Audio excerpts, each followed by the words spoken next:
My brother would never marry a black woman. Margaret Wilson snatched the marriage certificate and tore it in half, her smirk sharp as broken glass. You're nothing but as black. Good enough to hide in the shadows, but never good enough for the foster name.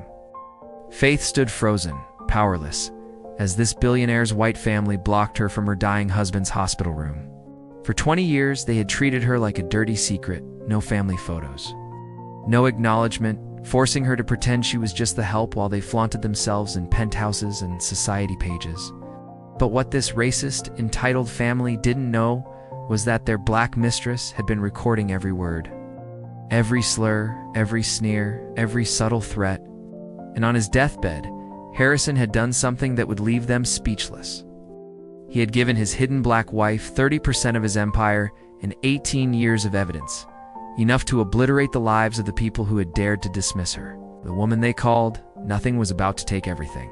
To understand how we arrived at this moment, we need to go back 23 years to a spring afternoon in 2002. When Faith Morrison walked into the Plaza Hotel ballroom for a real estate investment summit that would change everything, Faith Catherine Morrison was 29 years old that day, daughter of a postal worker father who died when she was 16, a nurse mother who'd worked double shifts to keep their Brooklyn apartment afloat.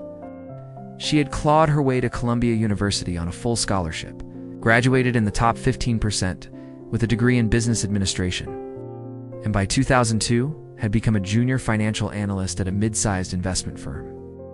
She was brilliant with numbers, could read a balance sheet the way most people read novels, could spot weaknesses in corporate structures within minutes. But by 29, Faith was exhausted in ways unrelated to long hours. Exhausted from being the only black woman in every conference room, every client meeting, every strategy session. Exhausted from the subtle and not-so-subtle ways she had to prove herself repeatedly, while white male colleagues with half her credentials shot up the ladder. Exhausted from the careful calibration required just to exist in spaces that were never designed for someone like her. She wore her only good suit that day, a charcoal gray and tailor she'd found on sale, paired with a crisp white blouse. She carried a leather portfolio her mother had saved 3 months to buy as a graduation present. On her left wrist was her grandmother's jade bracelet, the only valuable piece of jewelry passed down through generations of Morrison women. Whenever anxiety struck, she touched it, drawing strength from the lineage of strong women who came before her. That afternoon, Faith was scheduled to present her analysis on emerging Brooklyn neighborhoods, places she knew intimately. Her data was solid, projections conservative but promising, risk assessment airtight. She knew her presentation was good, but she also knew that many men in that room had already decided to dismiss her before she spoke. When her turn came, Faith walked to the front, chin up, shoulders back, projecting a confidence she had faked so often it was almost real. She connected her laptop, began. Her voice was clear, authoritative. She walked them through demographics, economic indicators, transportation, infrastructure improvements, zoning changes, comparable sales data. She explained why certain Brooklyn neighborhoods were poised for massive appreciation. Backed by 15 years of historical data and 3 years of her own ground-level research. When she finished, silence. Then, a silver-haired man in the front row, Rolex gleaming, leaned back with a patronizing smile. "That's an interesting theory, young lady, but it sounds risky. Are you sure you understand commercial real estate complexities? These aren't neighborhoods that typically attract serious capital." The room tittered with knowing laughter. Faith had been waiting for this moment her entire professional life. She smiled the perfected smile for exactly this type of condescension. "Sir, I grew up in those neighborhoods. Understand them better than any spreadsheet you've ever read. And if you'd paid attention, you'd see my analysis shows a projected 23% ROI over 5 years. 7 points higher than the Manhattan properties your firm has been acquiring. The risk you fear is actually opportunity, something people blind to these communities cannot see." The room went silent. The silver-haired man's face flushed crimson. Younger attendees stifled smiles. In the back row, one man started clapping slowly, then genuinely. Others joined hesitant at first, then with honest appreciation. That's when Faith noticed him. She'd seen him earlier, impossible not to notice. Perfectly tailored charcoal suit, salt and pepper hair, bearing radiating old money confidence, but now, as he stood clapping, she met his eyes. A real smile, not polite, not professional, but I see you. I see exactly who you are, and I'm impressed. Later at the cocktail hour, Faith nursed a glass of white wine she had no intention of finishing. A voice behind her said, "Your presentation was the only one worth attending today." She turned up close. He was around 45, lines framing his eyes, suggesting he smiled often. He extended his hand. Harrison Foster. Faith recognized the name instantly. Foster Holdings, one of Manhattan's oldest and most prestigious real estate empires. Established 1891. 4 generations had built an empire with some of Manhattan's most iconic buildings. Old money, very old money. She shook his hand firmly. Faith Morrison. What she expected to be a 30-minute professional conversation turned into 3 hours. Real estate, economics, urban planning, history of redlining, the systematic exclusion of black families in housing. Harrison knew it all. Most wealthy white men Faith had met were either ignorant or defensive. Harrison was neither. He spoke of legacy, of family weight, of expectations of the Foster name. His first marriage to Catherine Vanderbilt had been essentially arranged a transaction, not love. "We looked perfect in society photos," he said, voice laced with regret, a shadow crossing his otherwise composed demeanor. That was about all we had. We divorced 5 years ago, amicably, without children. When he asked for her number, Faith hesitated only a heartbeat. There was something about him, something different, magnetic, unspoken. She scribbled it on the back of her business card. 2 days later, he called. Coffee on Thursday. Coffee turned into lunch. Lunch turned into a walk through Central Park. Step by step, hour by hour, they discovered shared passions. Jazz music, particularly Miles Davis. African American art. The novels of James Baldwin. They debated economic theory, investment philosophy, each conversation flowing so naturally that both were startled by how quickly time had passed. Their second date was at a small Italian restaurant in Queens, nowhere near the Manhattan society spots where Harrison regularly appeared in gossip columns. Faith noticed the choice but didn't comment. Over wine and pasta, 4 hours vanished in conversation. On their third date, walking the Brooklyn waterfront, Harrison's voice softened. "I know it's too soon, but I've never felt this way. You challenge me. You see through all the Foster legacy to who I really am." Faith felt her heart lurch. "I'm falling for you too," she admitted internally. "But Harrison, your family, your social circle, they're not going to accept us. Are you prepared for that?" He took her hands, firm and certain. "Yes, I'm done meeting other people's expectations. You're the first real thing I've had in years. Whatever comes, we face it together." Faith wanted to believe him. She did. Yet the whisper of her grandmother's voice lingered, warning, "Baby, don't let no man keep you a secret." 3 months into their relationship, Faith met Harrison's sister by accident. Faith was in Harrison's penthouse kitchen, wearing one of his shirts and her underwear, making coffee. A key turned in the lock. "Harrison, I brought those board documents," a woman's voice called out. Faith froze. Harrison dashed from the bedroom, but it was too late. Margaret Wilson appeared in the doorway, stopping dead. Silence hung thick in the air. Margaret, in her early 50s, perfectly coiffed in Chanel, pearls glinting, eyes sharp as knives, scanned Faith and Harrison, cycling through shock, disgust, fury. "Margaret," Harrison's voice strained. "I didn't know you were coming." Clearly, the single word was loaded with venom. Margaret's eyes roamed over Faith. "I see." Harrison introduced them awkwardly. "This is Faith Morrison. Faith, my sister, Margaret Wilson." Faith extended her hand despite the vulnerability of being half-dressed, years of professional training overriding personal discomfort. "Nice to meet you, Mrs. Wilson." Margaret didn't respond. Didn't even acknowledge it. Her gaze snapped to Harrison. "We need to talk privately," she said, striding toward his study. Faith heard every word through the penthouse intercom. Margaret's voice dripped fury.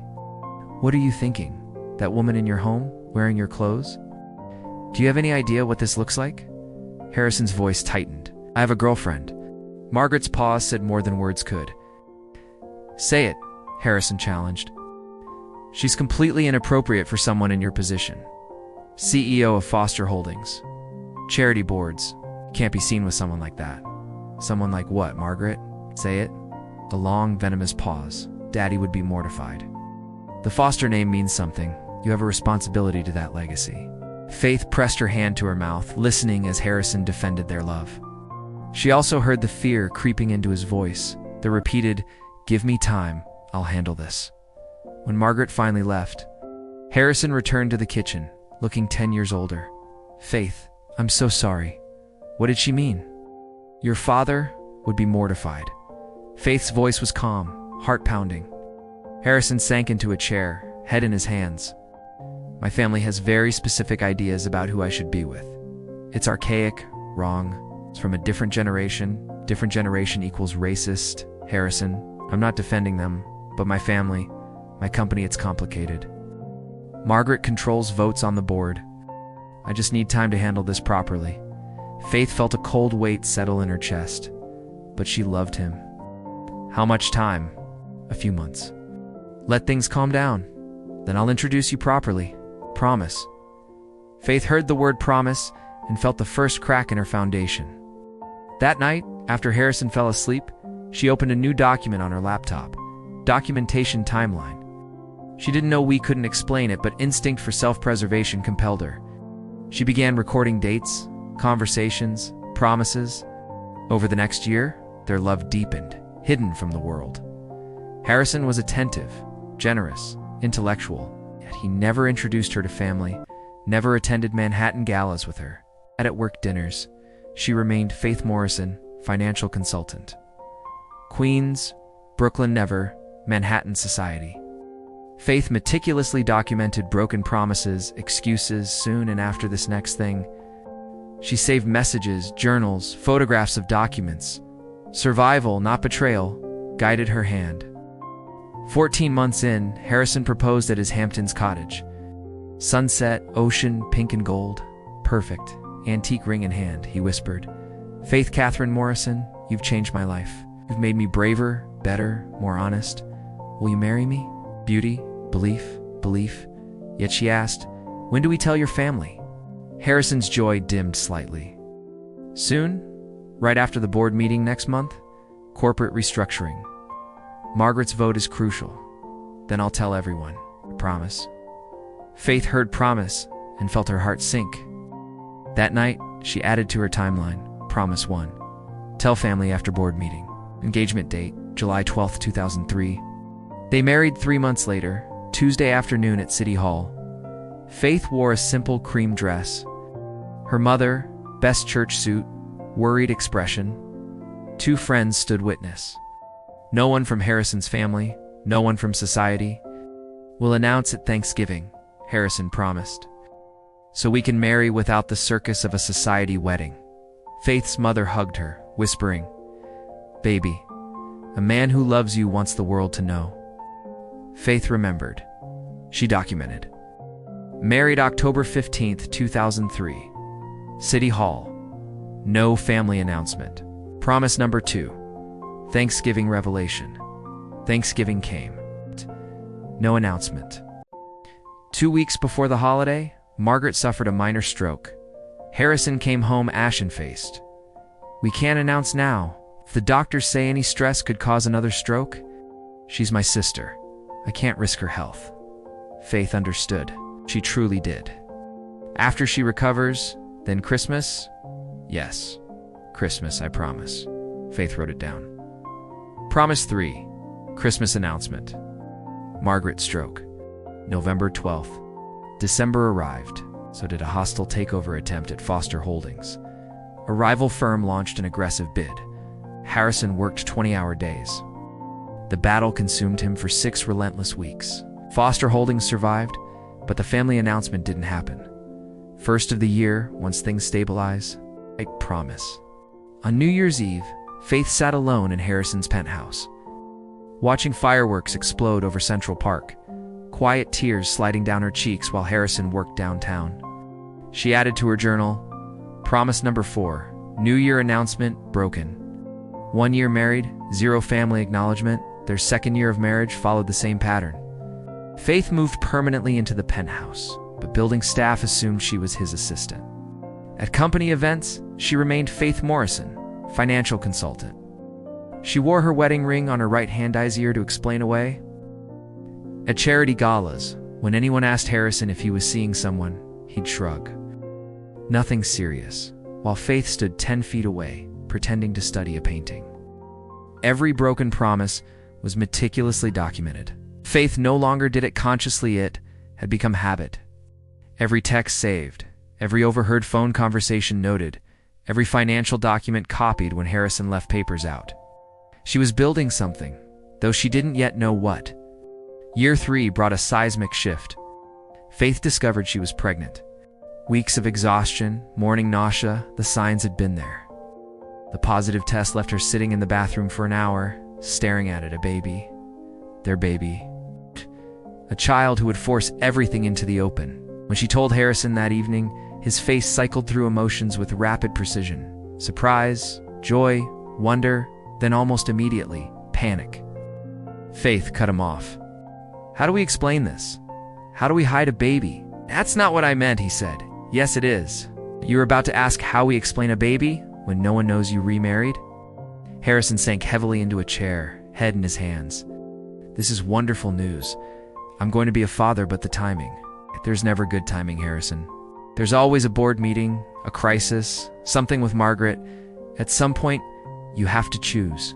I choose you. I always choose you. Then prove it. Tell your family before this baby is born." Harrison took her hands, eyes desperate. "I will, I swear. Before the baby comes, I'll tell everyone.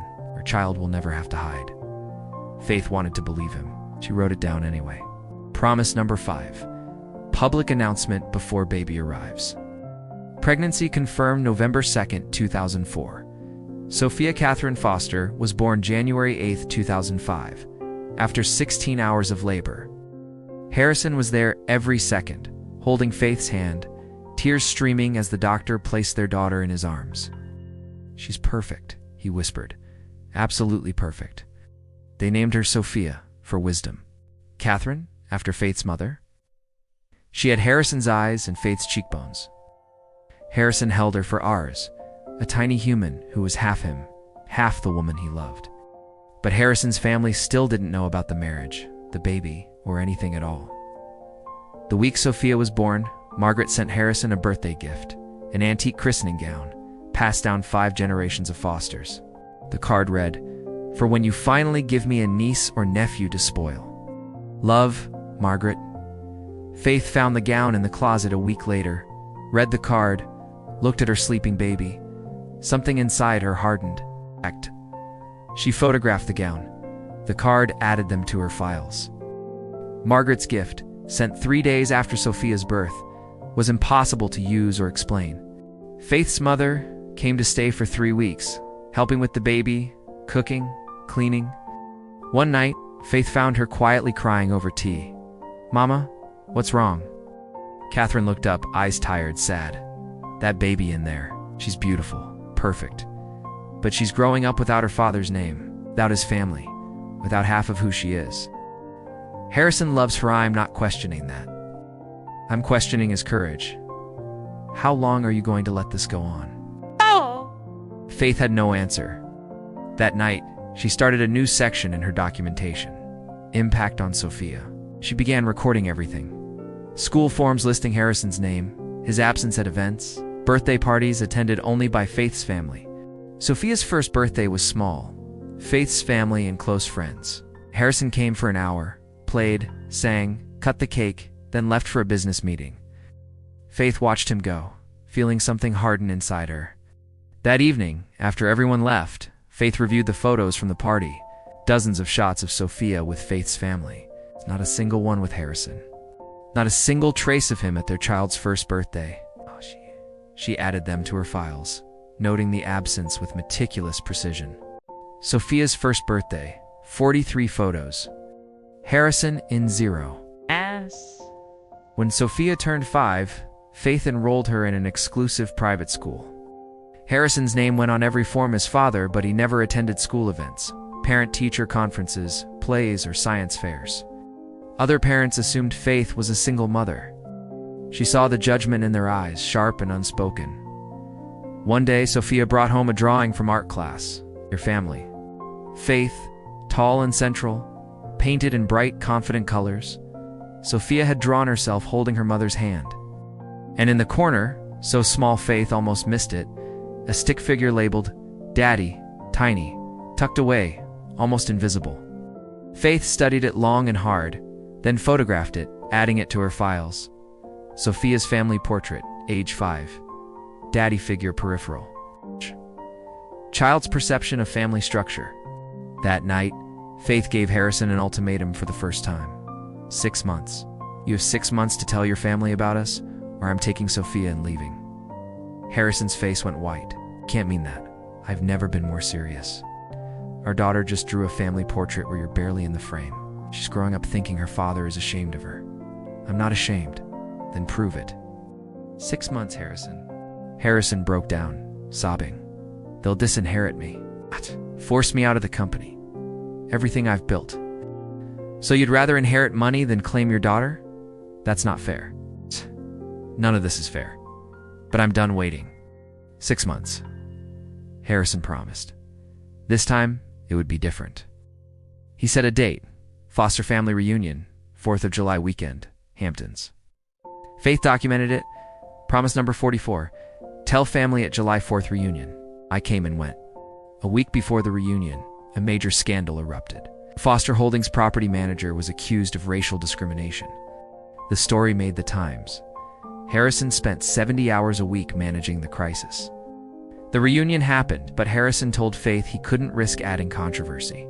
Faith didn't fight, she documented. Promise number 44, broken. July 4th, 2009. Reason, discrimination scandal. Irony noted. But Faith also did something new. She quietly built financial independence. Freelance consulting under her maiden name. A separate bank account Harrison didn't know about, saving little by little enough to leave if needed. She also documented every contribution she'd made to Foster Holdings. Every analysis, every insight that led to successful acquisitions.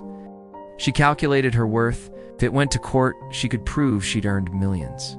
When Sophia was 8, Faith was offered a VP position at a competing firm's substantial salary increase. Public-facing work, conference presentations, Harrison panicked. You can't take it. If your name is out there, someone will connect the dots. They'll find out about us the wrong way. Faith turned down the job. She documented it. Salary forgone, career trajectory abandoned, quantifiable losses. VP position offered May 2006.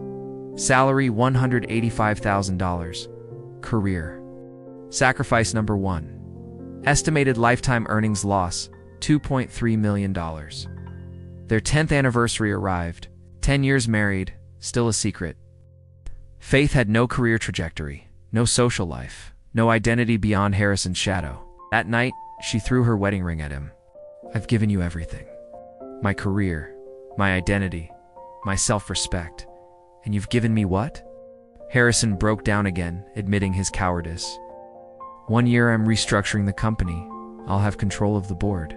Then nothing they say will matter. Faith was exhausted. She'd stayed this long. 1 more year seemed trivial, but she did something new. Consulted a lawyer. Not to divorce yet, but to understand her rights. Do you have documentation? The lawyer asked. Faith smiled for the first time in months. I have everything. The years continued. Faith's files grew. Broken promise number 57. Broken promise number 68. By year 18, she had a complete record. Emotional, financial, corporate. She'd spent 18 years invisible, but invisible people see everything. She did something smarter. Copies stored outside the home. Safety deposit box under her mother's name. Digital copies on encrypted cloud. Physical documents with her lawyer. She wasn't just documenting anymore, she was building an arsenal. When Sophia turned 16 in January 2021, she learned the truth by accident. Overhearing a vicious phone conversation between her father and his sister shattered everything she thought she knew. Saturday afternoon, Sophia returned early from a friend's house, quietly entering the penthouse. Harrison's study door closed, his voice raised. carried into the hallway. Margaret's shrill, furious tone came through speakerphone. 16 years, Harrison. 16 years you've had a child and never told us. Never introduced her. Do you have any idea what you've done? I'm married to her mother, Harrison shouted back. Sophia had never heard her father so angry. Before you say another word, before you spew more of your racist poison, understand this. I love them. I love Faith. I love our daughter. And I'm done hiding them to protect your delicate sensibilities. Married. Margaret's voice shook with rage. You've been secretly married to that black woman for 18 years. Lying to us. Hiding this from the family for nearly 2 decades. Do you understand what this will do to the Foster name, to the company, if this gets out? Sophia stood frozen in the hallway, backpack sliding off her shoulder, her world tilting sideways. 18 years married. Her parents had been married her entire life, and she never knew. Her grandmother didn't know. The family she had never met didn't know. She walked into the kitchen on autopilot, finding her mother chopping vegetables. Faith immediately set down the knife, sensing her daughter's shock. Mom. Sophia's voice came small, fragile. Is it true? You and Dad have been married for 18 years. Since before I was born, why doesn't anyone know about us? Faith's heart sank. This was the conversation she had dreaded for 16 years. The moment she had always known would come but hoped would be on her terms. Baby, sit down, Faith said gently. Over the next hour, she told Sophia everything. Secret. City Hall marriage with only Faith. Mother and 2 friends present the 81 broken promises to tell the family, each meticulously documented. The years of being hidden treated like a secret, like something shameful. She didn't sugarcoat. She didn't excuse Harrison or herself. Sophia deserved the unvarnished truth. When she finished, Sophia cried, tears streaming, body shaking. Is it because of me? She asked, voice breaking into pieces. Is that why he hides us? Why we can't meet his family? Because I'm mixed? Because his family won't accept me? Because there's something wrong with me? Sophia's voice trembled. Faith pulled her daughter close, holding her tight, fury coursing through her veins like molten fire. There's absolutely nothing wrong with you. You're perfect, brilliant, beautiful, kind, everything a mother could want. What's wrong is your father's cowardice. What's wrong is a family poisoned by racism, blind to how extraordinary you are. The problem isn't you, baby. It never was. That night, while Sophia cried herself to sleep, Faith made a decision that would change everything. She called Gerald Anderson, Harrison's personal attorney, and arranged a private appointment without Harrison's knowledge. 3 days later, she arrived at his office, carrying 3 large accordion folders, 2 external hard drives, and a USB drive on a chain around her neck. I need to understand my rights, she told him. I need to know what I'm entitled to if I leave. I need insurance. Anderson spent 6 hours meticulously reviewing her documentation. When he finally leaned back, his expression was awestruck. Faith, this is the most comprehensive case I've seen in 30 years. If you fight, if you take this to court, you won't just win, you'll destroy them completely. I don't want to fight, Faith said firmly. I'm tired. I want Harrison to do the right thing. But he needs to understand that if he doesn't, if he dies leaving us nothing, I'm prepared to take everything. He should understand that, Anderson said quietly. After a private conversation with Harrison, whatever was said shook him to his core. That evening, he came home early, calling Faith into his study, pale hands trembling. Gerald says you've been documenting everything for 18 years. Faith didn't deny it. Yes. From the beginning. Harrison was silent for a long moment. You were preparing to leave me all this time? I was preparing to survive, with or without you. He began crying, really crying, face buried in his hands. I don't blame you, God. I don't blame you. You should have left years ago. Looking up red-eyed and swollen, he whispered, I'm going to make this right. I swear to you. This time I really mean it. Faith had heard those words countless times. They had lost meaning. But she nodded. What else could she do? That was February 2021. In late October 2022, during a routine board meeting at Foster Holdings, Harrison collapsed. EMTs arrived within minutes. Diagnosis, pancreatic cancer, stage 4 metastatic. Prognosis, 8 to 14 months, maybe less. Faith rushed to the hospital, but the ICU desk barred her entry. "Are you family?" the nurse asked. She showed their marriage certificate on her phone. Verification took over an hour of calls, phone checks, and administrative scrutiny, but she was finally allowed through. Margaret arrived, her expressions cycling through shock, rage, and cold calculation. Harrison, weak and confused, tried to sit up. "Where's Faith? She's my wife. She makes all medical decisions." The doctor looked confused. Margaret looked murderous. Harrison's wishes were unambiguous. The next 6 months were brutal. Cancer spread faster than anticipated. Treatment was grueling. Surgery, chemotherapy, radiation. Harrison fought, but both knew he was losing. Margaret hired private investigators, corporate lawyers, all to contest Faith's claim. Weeks of digging found nothing. 3 months of legal review ended with a warning. This woman has 18 years of evidence, financial records, corporate documents, recordings. She fights, she will win everything and bankrupt you. Harrison spent his remaining energy working obsessively with Anderson on his will. Multiple drafts, countless revisions, meticulous precision. He also did something else, gave Faith sealed envelopes. "Everything you need," he whispered. "Recordings I made, documents, access codes. They try to deny you anything, use these, destroy them." In early April 2023, exactly 20 years since, Faith first walked into the Plaza Hotel. Harrison's condition deteriorated rapidly.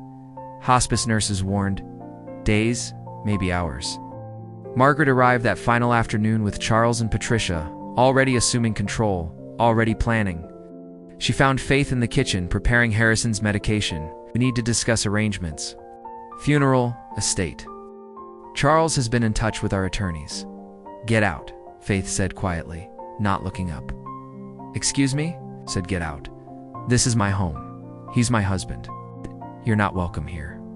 Margaret's face flushed. "How dare you?" "Yeah. This penthouse belongs to the Foster family." "You're nothing but what, Margaret?" Faith interrupted, deadly calm. "Say it. Say what you've been saying for 20 years, thinking I couldn't hear." Charles stepped forward. "You need to understand your position.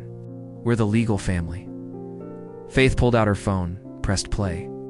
Margaret's voice filled the kitchen, recorded 3 weeks prior. "That black woman has been playing victim for 20 years.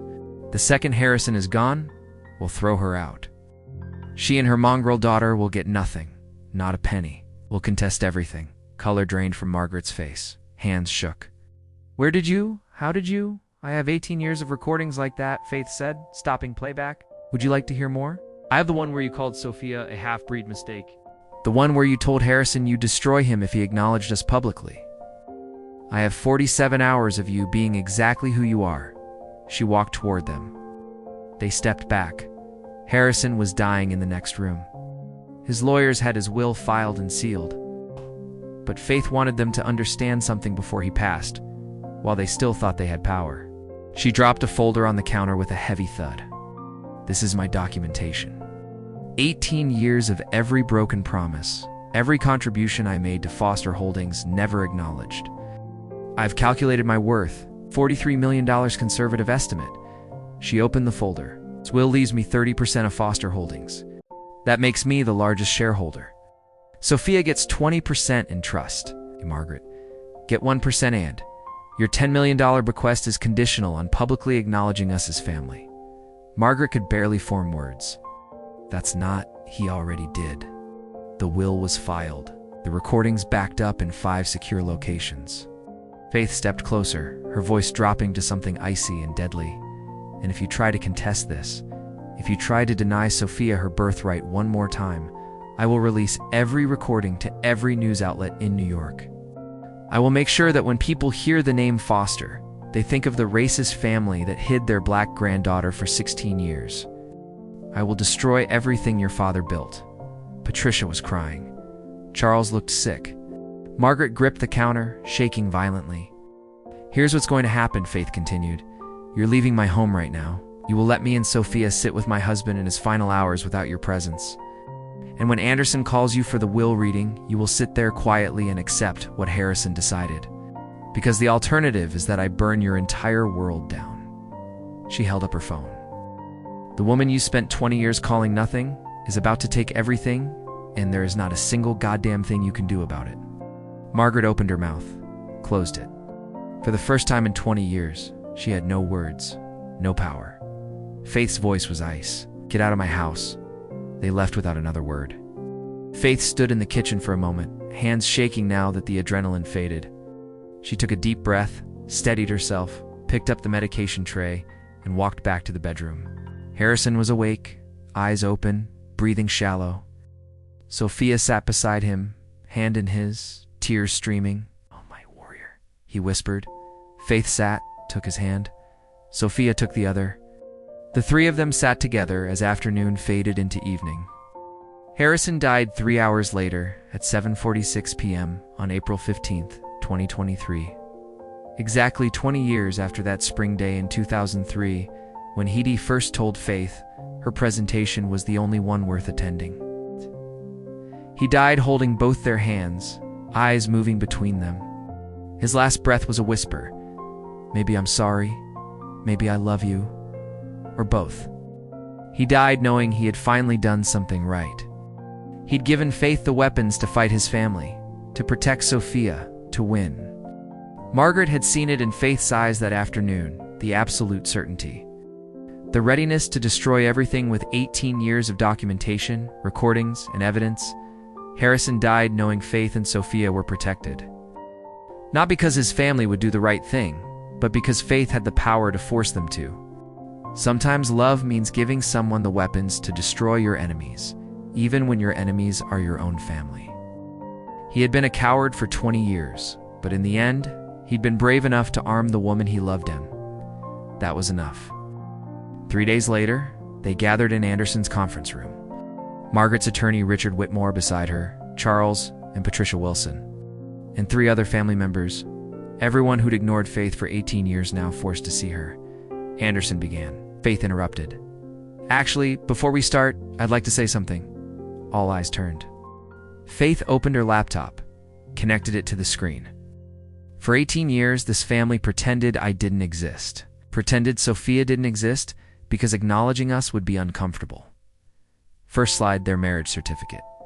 Legal, valid, 18 years old.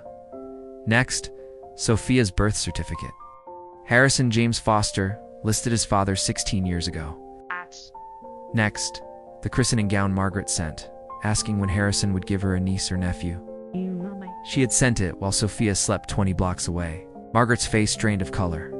Faith clicked through slides, text messages, phone transcripts, financial records. "For 18 years, I documented everything.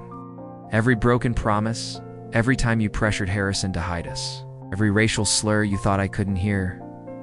She paused on an email from Margaret to Harrison. "You can not acknowledge that woman and her child? It would ruin us, make her understand her place." Faith continued, "I also documented my contributions to Foster Holdings. Every analysis I provided, every deal I advised on, every warning that saved you millions." A spreadsheet appeared. 18 years of financial contributions, the total at the bottom, staggering. She placed a small digital recorder on the table. "I also have recordings, 18 years of conversations. Harrison's penthouse has an excellent intercom system. New York is a one-party consent state. Every recording is legal." She pressed play. Margaret's voice filled the room. "If you acknowledge that black woman and her mongrel child, I will destroy you. I will force you out of the company. You will get nothing." Margaret looked like she might faint. Charles stared in horror. Faith stopped the recording. "I have hours of these. All time-stamped, all documented, all legal. Here's what's happening. You will accept Harrison's will without contest. Or, if you fight, I release all of this, every recording, every email, every piece of evidence of 18 years of racial discrimination and emotional abuse. I will destroy the Foster name so thoroughly that when people hear it, they think of the racist family that hid their black granddaughter for 16 years. Every scholarship fund, every charity board, every social organization you belong to will know exactly who you are." She sat back. "Or you accept Harrison's will, gracefully make the public acknowledgments he required, and we move forward with dignity." Absolute silence. Anderson, slightly stunned, began presenting marriage certificate, joint accounts, insurance policies, tax returns confirming the marriage. Sophia's documents, birth certificate, DNA test, trust documents, $50 million to Sophia, accessible at age 21. Corporate documents, Foster Holdings shares, 30% to Faith, 20% to Sophia in trust voting rights, held by Faith until Sophia is 25, 1% to Margaret, 5% to Charles, 5% to Patricia. Charles tried to stand. Faith cut him off. This is legal. This is fair. This than I could get if I fight. Sit, Anderson continued. Faith becomes chair of the board, as largest individual shareholder. I'm not qualified, Charles protested. Faith slid her CV across. Columbia MBA, 20 years in financial analysis. Consulting 6 Fortune 500 companies, board minutes showing her strategic advice for 15 years. She looked at him. I know this company better than any of you. She placed emails on the table detailing discriminatory hiring practices. If you like, I can file federal complaints tomorrow. Charles went gray. Next. The Harrison and Faith Foster Foundation for Educational Equity. $500 million endowment. Scholarships for Black students in business and finance. Headquarters Brooklyn, ground floor, Sophia Foster Youth Center. Patricia whispered. He named it after both of you. Yes, Faith said. The Foster name permanently connected to us. Every scholarship recipient will carry both names forever. Anderson had one final envelope. Harrison's conditional personal bequest to Margaret. $10 million. She must publicly acknowledge Faith as his widow and Sophia as her niece. Attend the foundation opening, make a statement. Refuse. The money goes to the foundation. Margaret looked at Faith with pure hatred. No, Harrison did. But I gave him the evidence to make sure you couldn't contest it. I wanted him to understand that if he didn't do right by us, I would take it all anyway. Faith stood. You have 72 hours. Accept the will or fight me and lose everything. Your reputation, your social standing, your family name. We'll burn it all down. She gathered her things. And for the record, I loved Harrison despite everything. But I loved Sophia more. I loved myself enough to spend 18 years preparing for this moment. Enough to document everything. Enough to be ready to destroy all of you if necessary. 2 days later, Margaret's attorney called. They would accept the will without contest. Margaret would make the statement. They would not fight. Faith had won. Not because Harrison gave her everything, but because she had been prepared to take it. That evening, Anderson called. There's one more thing for you and Sophia only. The next day in his office, he produced a sealed envelope in Harrison's unmistakable handwriting, to be opened by Faith in Sophia's presence. Faith's hands trembled. Anderson offered to read it. She nodded. My dearest Faith and Sophia, if you are reading this, I am gone, and finally free to tell the complete truth without my cowardice stopping me. Faith, I knew I loved you within weeks of meeting you. You were everything I'd never had. Genuine, brilliant, unafraid of truth. But I was afraid from day one. Afraid of my family's judgment. Afraid of losing my position. Every broken promise is in my memory like sins I'll carry forever. Sophia, you are the best thing I ever created, but I failed you in every way that mattered. I watched you grow in shadows because I couldn't bear judgment. I taught you to hide yourself. I am so sorry. Your mother is stronger than I ever was. Learn from her, not me. I can't give you back the years I stole, but I can give you power. 30% of Foster Holdings to Faith because she earned it by loving me when I didn't deserve it. 20% to Sophia because she's a Foster, and no one can ever question that again. The foundation bears both our names because Faith deserves to be honored, not hidden. $500 million feels insufficient, but it's a start. Margaret's conditional bequest, I know my sister. Let her choose between pride and money. Tears streamed down Faith's face. Sophia clung to her, sobbing. If she takes it, she's capable of change. If she refuses, the foundation gets 10 million more. Anderson read the final paragraph aloud. Faith, you deserved a husband who stood beside you in daylight. I gave you shadows. I was afraid of losing my inheritance. Instead, I lost every day I could have proudly called you mine. I hope this fortune brings you joy. Use it to do what I couldn't. Live loudly. Love proudly, Sophia. Make our name mean something better. Faith, forgive me if you can. If you can't, I understand. But please forgive yourself for staying. You loved me. It's not weakness. My fear was the weakness. I love you both. I'm shouting it now. Yours always, Harrison. Anderson folded the letter, handing it to Faith. No one spoke for long minutes. Finally, Sophia whispered. He finally said it. Not just to us, to everyone. Faith kissed her daughter's head. Yes, baby. He finally did. What do we do now? Faith looked at Sophia, envelope in hand. We do what he should have done 20 years ago. We live in the light. 3 years later, on a bright October morning in Brooklyn, Faith stood at a podium before 300 people.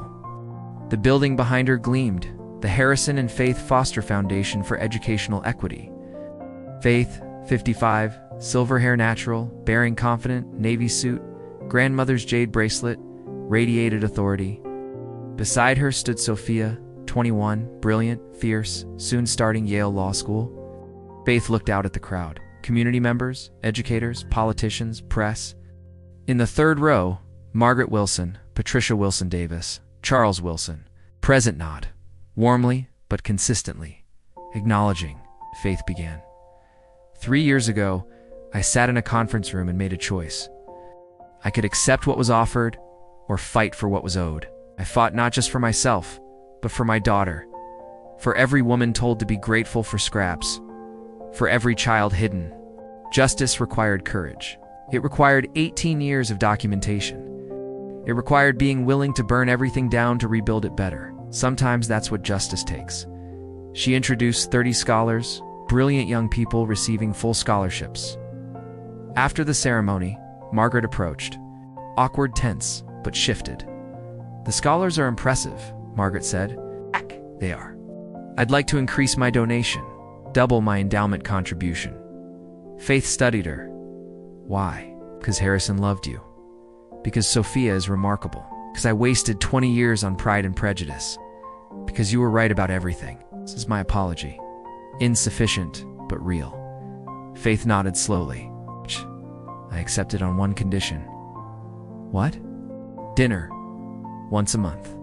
You, me, Sophia, Patricia, Charles's family. Margaret's eyes widened.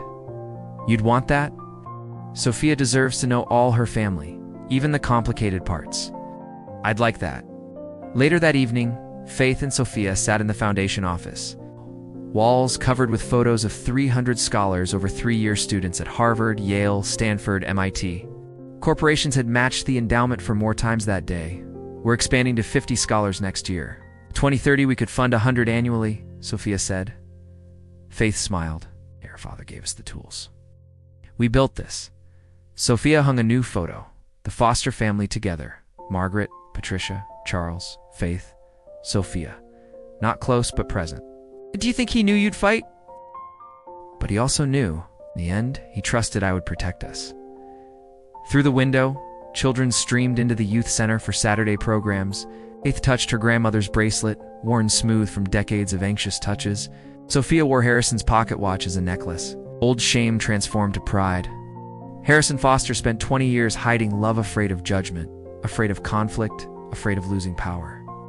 Faith Foster spent those same 20 years documenting every broken promise, every sacrifice, every contribution. She didn't just survive in shadows, she used them.